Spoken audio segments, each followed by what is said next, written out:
You're listening to the Songs of Inspiration podcast, bringing you local interviews and performances by singer-songwriters with the goal to give space to the music community and share local artists' messages and stories with the world.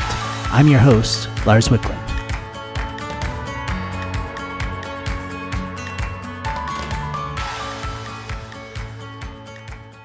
Hey everyone, we're here at the Record Co. and we're back with another episode of the Songs of Inspiration podcast, and I'm happy to have Neale Eckstein on the podcast today. Thanks for joining us today, Neale. Hey Lars, thanks for inviting me. Yeah. Been looking forward to this. Happy to have you. So to start things off, can you tell us a little bit about how you got started with music? I had some friends when I was in the 7th grade who got acoustic guitars. I think one of their dads played, and they invited me to come over to one of their houses and after school, and they were playing folk music, Peter, Paul, and Mary, that type of thing. I decided this looks like something I'd enjoy, so I got a $20 Stella. Mm-hmm. I think the action was such that it would have been perfect for a lap steel or, but you could literally put your fingers under the strings across the fretboard. And if you could learn to play anything on that, it was like a rite of passage. And then the Beatles came on Ed Sullivan, and everyone wanted to do that. Immediately started growing our hair longer, traded in the acoustics for electrics, and I had a basement where we put together a band, and so that's my entry into music. But I didn't start really writing music till kind of the late 2000s. It was always covers, but in the meantime, I was recording other people. My wife and I had a concert series in our home, Fox Run House Concerts. As soon as we started doing it, I knew I wanted to record the shows. Our first show was Ellis Paul, and back then there weren't that many house concerts, so I got a really elementary rig. I think I was using a VCR to record the audio. Mm-hmm. And I got a little mixing board, and then I decided I needed more things. And before I knew it, I had a kind of a studio and a rack. And you go, well, kind of everybody's got that now. But back in 2000, it wasn't so easy. If you wanted to do digital recording, you had to be prepared to spend a lot of time rebooting your computer and troubleshooting and all of that. But that was what got me into recording and production. And then I started writing, but I wasn't really serious about it. I'd get very excited. But I was working on an album for a duo, Buskin and Bateau. Mm-hmm. And I had written this song with a friend, Annie Wenz, called 1 Month Crazier. And I think I'm going to try to play it for you later today if my fingers are working. Okay. But they heard it and they decided to put it on the album. And then to my even greater delight, they invited their friend Tom Rush to come and sing on it. And they each took a verse. And that version of 1 Month Crazier is available on all the streaming services on an album I put out back then called Click. So that's kind of how I got the bug. Very cool. And can you tell us a little bit more about your studio? And I think you mentioned you have like a songwriting group that you work with too and stuff. Yeah, my studio's in the house. It's called, I'm so inventive. We live on Fox Run Road, so it became Fox Run House Concerts. Mm-hmm. And then it was Fox Run Studio. I think initially I may have had the S because it sounded cooler. But I just kept acquiring equipment. I would see, I was a pediatric dentist for 45 years. Mm-hmm. So I didn't have to justify, the purchases I made on the basis of, will this make me money? I have never made money in my studio. It's really been more of a labor of love and inviting people to come in who want to do projects. And it's still pretty much that way. But as time's gone on, in 2015, my good friend Eric Schwartz said, we should get Tom Persato up here and spend a week writing songs and recording them. And Tom's a great friend and passed away this year, and he's going to be sorely missed in the music community. If you have never heard of Tom Prasada Rao, all of his music's available, and you should give him a listen. So the three of us spent the week writing and recording, and then the following year we invited a drummer friend of ours, Jagoda, and we worked in that way for a couple of years, and then Matt Nakoa joined the writing group, and at that point we named ourselves again Great Imagination, Fox Run 5.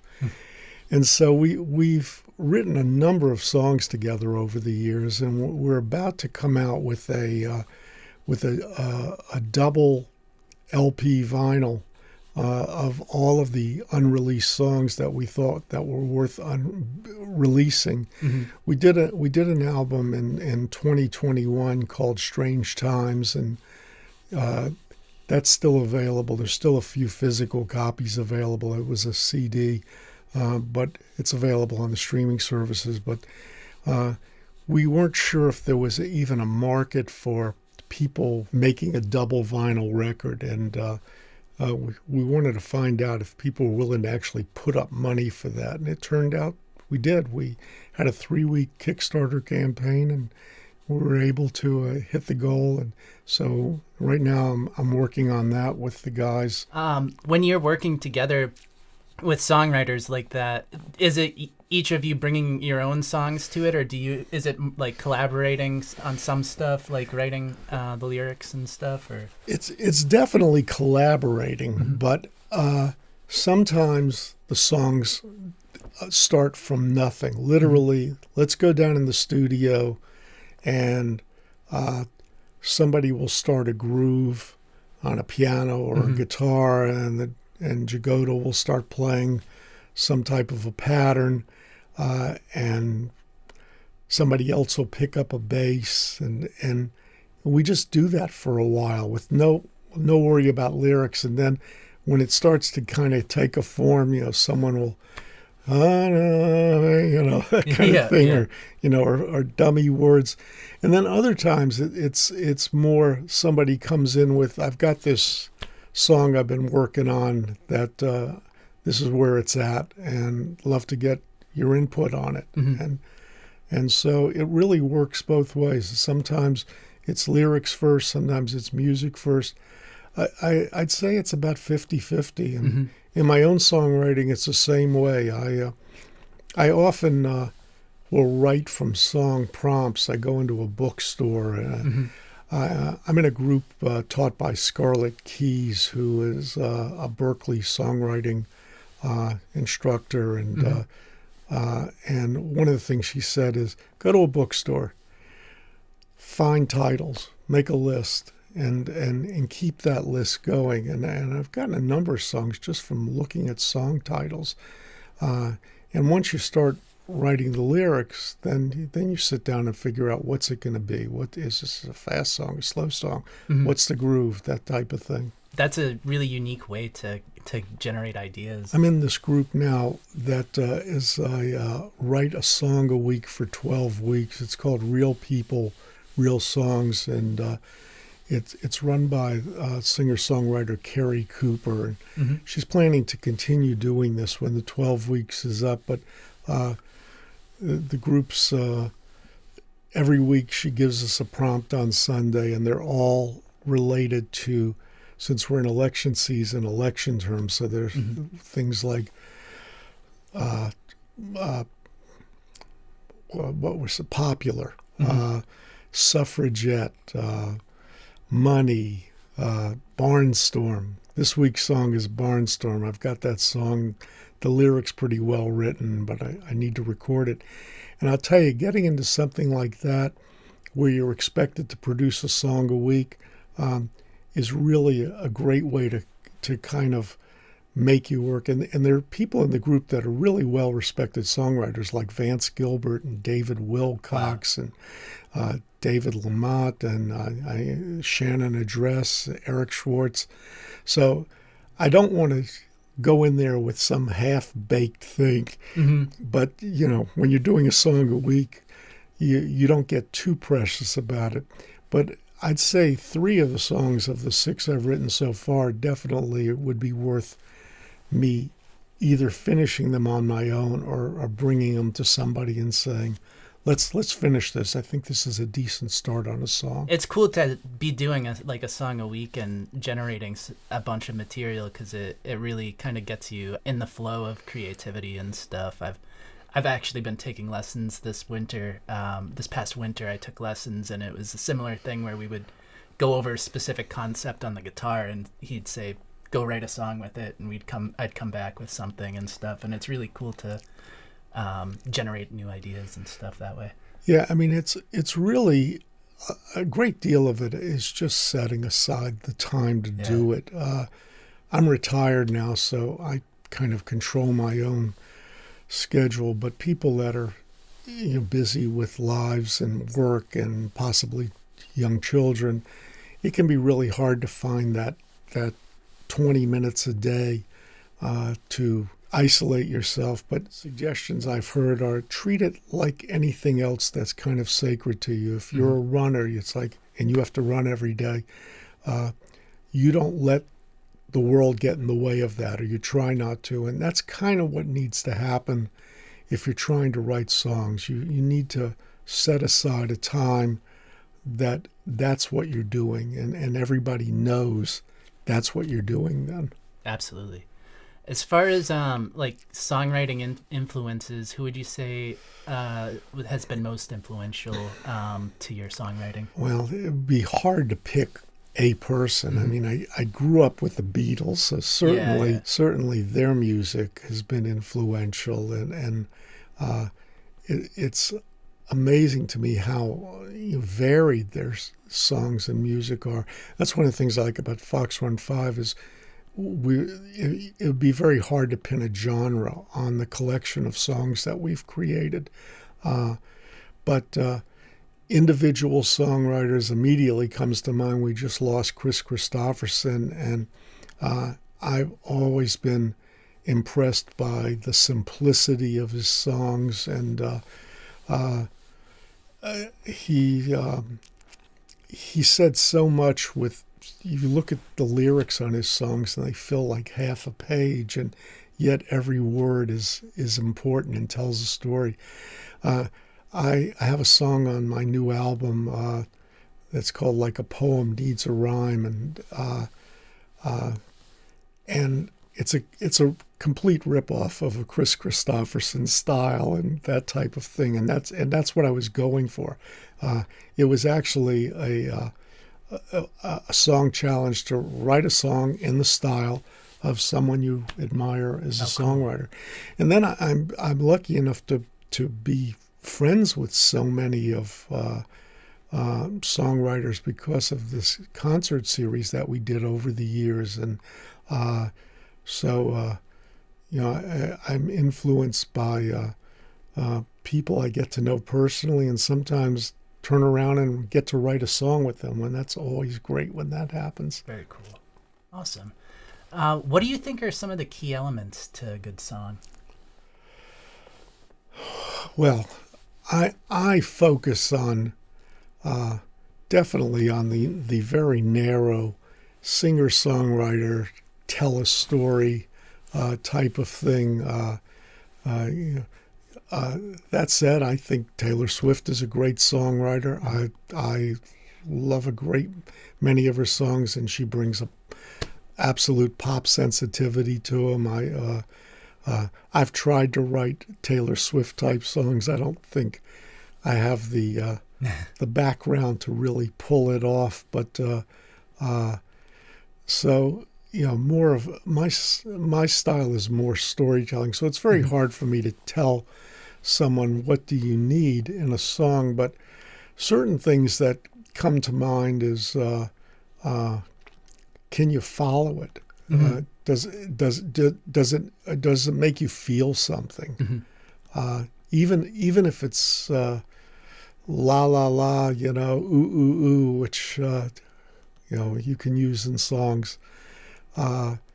I feel like you definitely want to hear it again after you've heard it. That's the real key. Do you ever want to hear this song again? Yeah.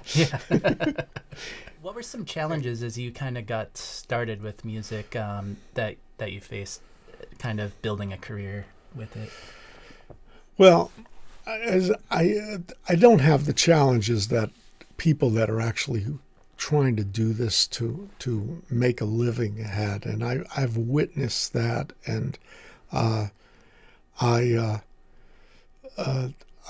used their challenges in my songwriting. I mean, the whole notion of putting your guitar and a few other things in your car and getting there to drive somewhere and hope enough people show up that it's not only satisfying to you, but that you make enough money to cover your gas and that type of thing. So those challenges I didn't really have. One of my biggest personal challenges was not having a lot of confidence in my singing. I never considered myself a singer, so I put out an album in 2012 called Click, and it was all songs that I had written or co-written with people, but I got, except for the title track, I got other people to sing the lead on all the tracks, and got some really cool things on that. For sure. But I decided that I turned 75 this year. I know, hard to believe, right? And I started seeing a lot of health issues with friends and went through a few deaths with friends. And it started making me think about all the songs I'd written that really didn't have really good recordings the way I wanted them, and I wanted to sing them. So I found an excellent vocal teacher, Sharon Erickson, who's in Framingham, and Barbara Kessler, another singer-songwriter, recommended her. And I went in with a good bit of skepticism about, can you teach someone with a voice like mine to sing better? And she absolutely could. And probably of all the lessons I've ever taken about anything, I feel like I got more out of those lessons than any guitar lessons along the way, that type of thing. And I'm sure that I could get better on guitar as well, but I know so many great guitar players that I'm content to play my rhythm guitar parts and just get other people to play the stuff I'll never be able to play. Can you tell us a little bit about your record and maybe one of the songs on there, maybe share a story behind one of the songs? There's a song on the album called Red Swivel Stool, and it's about me growing up in North Carolina and my remembrances. I was born in 1949. And in the South in 1949, there were still Jim Crow laws that segregated restaurants and buses and businesses, and there were businesses that blacks couldn't walk into, and or they had a separate way to get in. And my mother had a sandwich shop, a luncheonette. And it was right across the street from I don't know if it was black owned, but all the barbers were black. And that was one place where there wasn't segregation. And they had these huge boxes of comic books that I loved. So when after school, sometimes I'd go to my mother's store and eat something and then go over to the barber shop and hang out and listen there. And so I wrote a song about it. It's a very simple song, in part because it was a song challenge. I think possibly from Scarlett's class to write a song with just a few chords, 3-4 chords, that type of thing. So it's not a complex musical song, but it tells a good story, I think. And you had a couple of songs with a female vocalist on it. On Like a Poem Needs a Rhyme, the one that I wrote from the Chris Christopherson style, Matt Nikoa co-produced the album with me, and he listened to the recording I had, and he said, this would make a really good duet. Give away a verse and get someone to sing harmony on it. And so I asked my friend Betty Sue, who's an Austin singer-songwriter whose voice I adore, and I thought would be perfect for the song.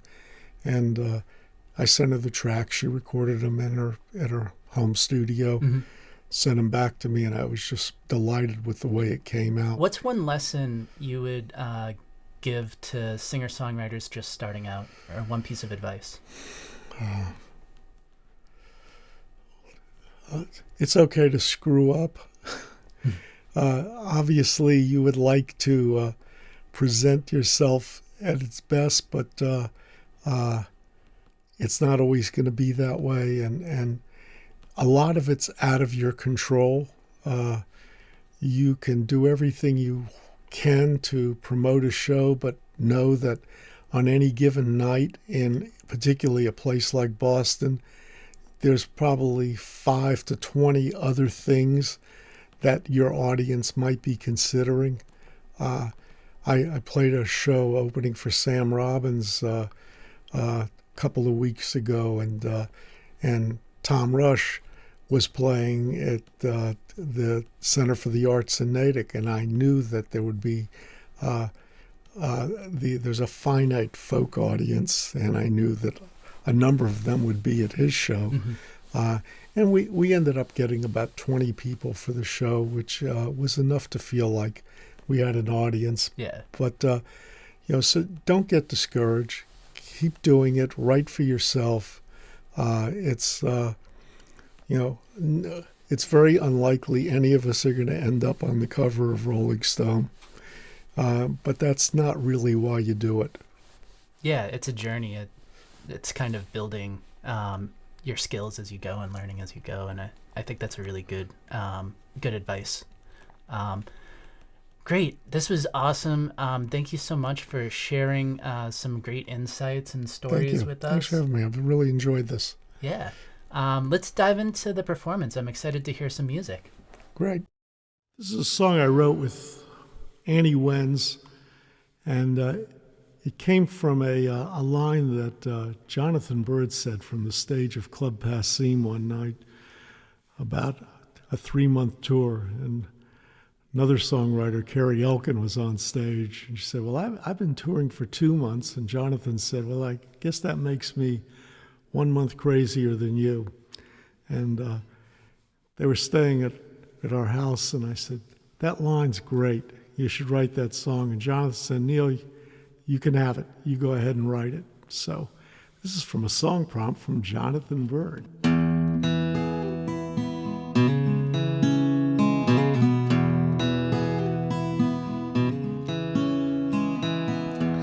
I spent last night half sleeping in my car. Another Hollywood night in the life of this big old traveling star.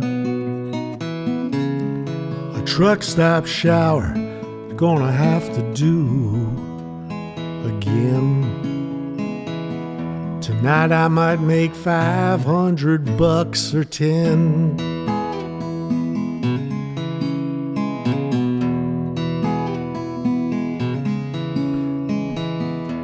With 3 months on the road and each one seems longer than the last. My son just lost his first tooth, seems like life is flashing by so fast. I tucked him in last night on another crackling telephone line. With a kiss goodbye as I drove past my exit sign. I played a show with another road dog. She said she's coming up on month number 2. I said, I guess that makes me 1 month crazier than you.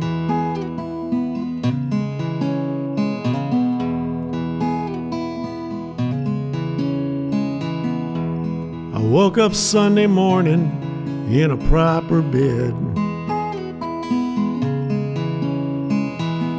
A good friend with a spare room and a decent bottle of red says he wants to sell the place now that he's alone. He's got 2 wives down, both his kids are grown. His last girlfriend left him back a month or 2. I said, I guess that makes me 1 month lonelier than you.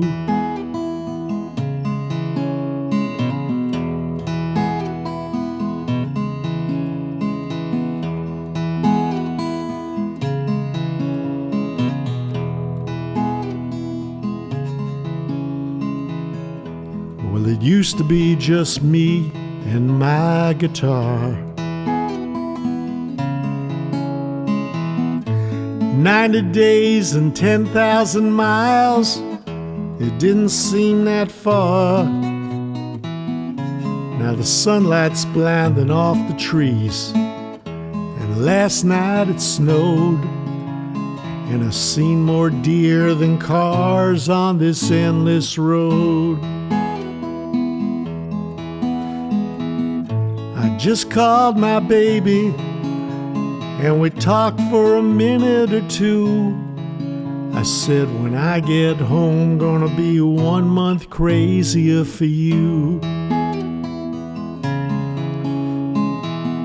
Just a little bit longer until this tour is through. Then I'll be coming home 1 month crazier for you. I'll be coming home 1 month crazier for you.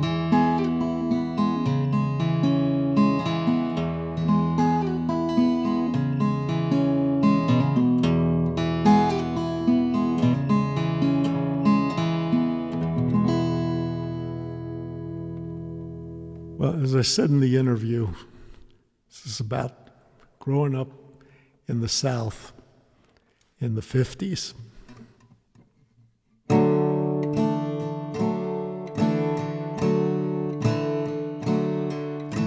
My mother owned this luncheonette in the center of the town. I was growing up in Durham, 1950s in the South.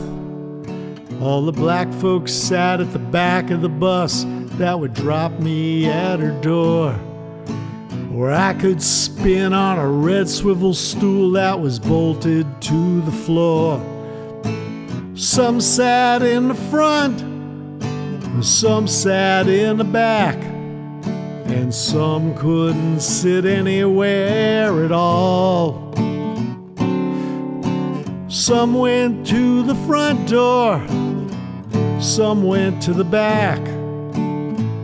Didn't make much sense when I was small. Didn't make much sense at all.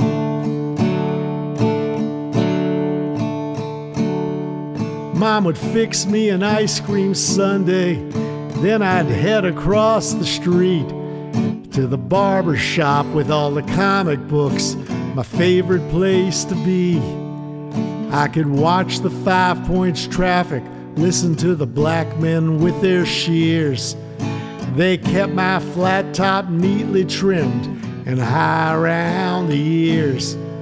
Some places had separate entrances, water fountains with white-only signs, but the barber shop had none of that. Customers were black and white, and my mom, she served everyone, though the black folks never stayed. I never asked why they never sat, just always been that way. Some sat in the front, and some sat in the back, and some couldn't sit anywhere at all. Some went to the front door, some went to the back. Didn't make much sense when I was small. Didn't make much sense at all. One day a black man ran into the barber shop, said there was trouble up the street. All the stores are closing early, and Woolworths had called police. I ran across Chapel Hill Street as Mom was turning off the neon signs. She grabbed her purse and locked up quick. She'd parked near the Five and Dime. The police cars were blocking Main Street. We made a U-turn and sped away. I asked her what was going on. I don't think she knew what to say. I heard the grown-ups talking, watching sit-ins on TV. I was too young to understand it, or maybe I just didn't want to see. But whenever I see a red swivel stool, I smell tobacco haze. And I think about how much has changed and how much has stayed the same. Some sat in the front, and some sat in the back, and some couldn't sit anywhere at all. Some went to the front door, some went to the back. It didn't make much sense when I was small, and it still don't make no sense at all.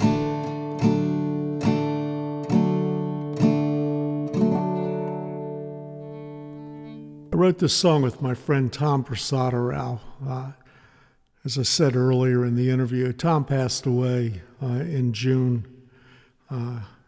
and just an amazing songwriter, and he co-wrote with so many people, and everyone that wrote with him had the same experience of being made to feel like what they were doing was important and worthwhile. This is a song that I started during pandemic lockdown, and we did this together over Zoom. I was thinking about the pictures on the refrigerators that everybody's got at home that their kids make, the refrigerator art gallery, and this came from that.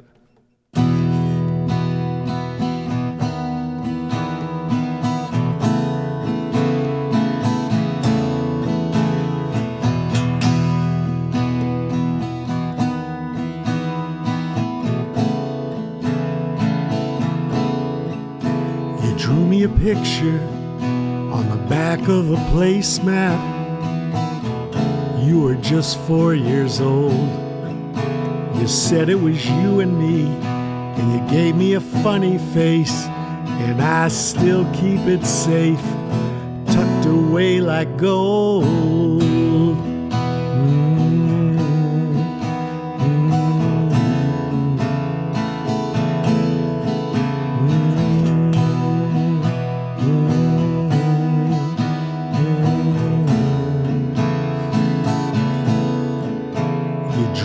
Picture, it was your mom and me. We were dancing at a fancy ball. The whole world was watching as we twirled in the spotlight. I see it every night, hanging on the wall.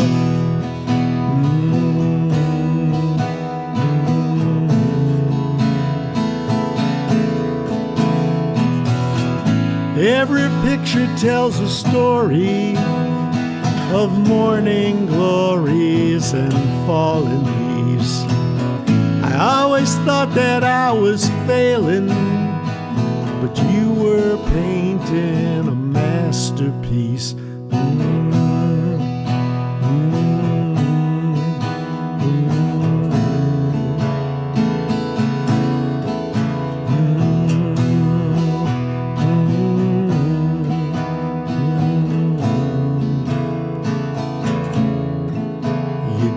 a picture. I had a long gray beard. I was sitting by a stream playing guitar. The sky was on fire, and with the autumn choirs I was singing to a symphony of stars.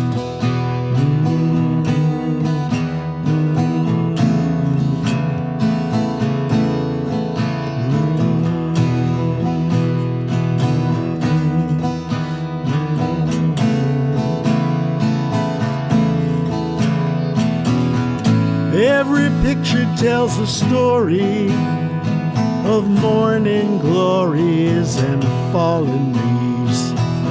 I always thought that I was failing, but you were painting a masterpiece.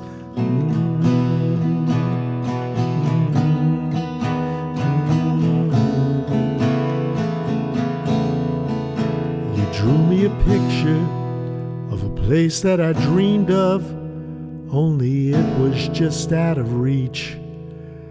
You drew me a picture, child, but I never realized that you were my masterpiece.